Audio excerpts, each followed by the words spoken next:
नेताओं की आपने समीक्षा किया, क्या रहा पूरा?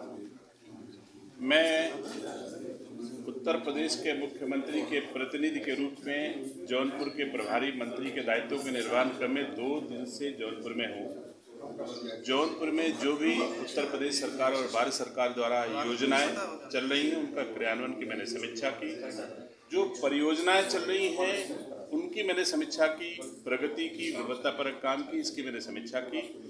यही हमारा दायित्व होता है। उन दायित्वों के निर्वहन में मैंने देखा कि जौनपुर हमारा बहुत मामले में नंबर 1 है पूरे प्रदेश में।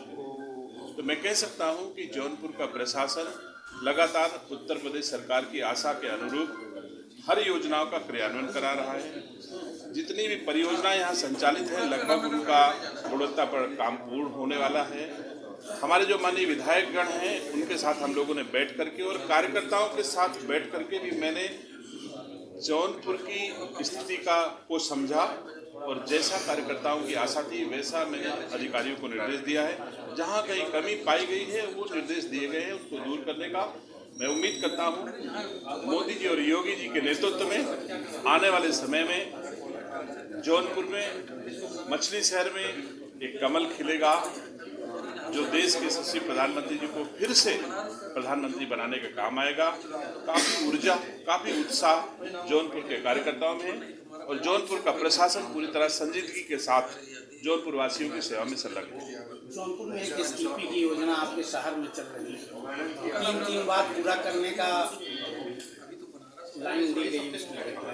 मैंने समीक्षा की है, जितने भी लंबित काम हैं उनको शीघ्र पूर्ण करने के निर्देश दिए गए हैं और मैं उम्मीद करता हूं कि अब लंबित नहीं रह पाएंगे कोई काम। सीवर लाइन में गिरने से एक मजदूर की मौत हो गई है, जो मेरी जानकारी है। अब आपकी जानकारी हो सकती है, ऐसी कोई जानकारी मेरे संज्ञान में नहीं आई है और अगर आप मेरे संज्ञान में ला रहे हैं तो मेरी कोशिश होगी कि इसकी जानकारी करूँ और उस समस्या का निदान भी करूँ। भ्रष्टाचार मुक्त की बात करते हैं, योगी जी भी भ्रष्टाचार पर जीरो टॉलरेंस। बदलापुर विधानसभा के महाराजगंज ब्लॉक में भाजपा के ही सेक्टर अध्यक्ष ने भाजपा के ही ब्लॉक प्रमुख पर करोड़ों रुपए घोटाले का आरोप लगाया है और जांच चल रही है। बिल्कुल जांच चल रही है और जो जांच में दोषी पाया जाएगा उसके खिलाफ कार्रवाई भी होगी। लेकिन ये जनता सरकारों पर मुहर लगाती है कि कैसी सरकारें हैं, भ्रष्टाचार मुक्त हैं कि नहीं मुक्त हैं, और जनता ने लगातार भारतीय जनता पार्टी की सरकारों के कामों पर अपनी मुहर लगाते जा रही है। इससे ये प्रतीत होता है कि लगातार परिवर्तन हो रहा है, भ्रष्टाचार खत्म हो रहा है, भ्रष्टाचार मुक्त राज्य और देश की स्थापना हमारी सरकारें कर रही हैं। इसका सर्टिफिकेट हमको जनता देती आ रही है। चाहे अभी 3 राज्यों में चुनाव हुए हैं, भारतीय जनता पार्टी को बहुमत मिला है, चाहे विधानसभा के चुनाव हो चाहे लोकसभा के चुनाव हो, हम आप सब लोग लगातार देख रहे हैं कि भ्रष्टाचार मुक्त समाज की स्थापना करने के लिए हमारे दोनों मोदी जी और योगी जी प्रतिबद्ध हैं। और मुझे तो गर्व है, मैं योगी जी की सरकार का हिस्सा हूं, ऐसे मुख्यमंत्री की सरकार का हिस्सा हूं जिसने भरे सदन में कहा कि मैं अन्याय को, अधर्म को मिट्टी में मिला दूंगा।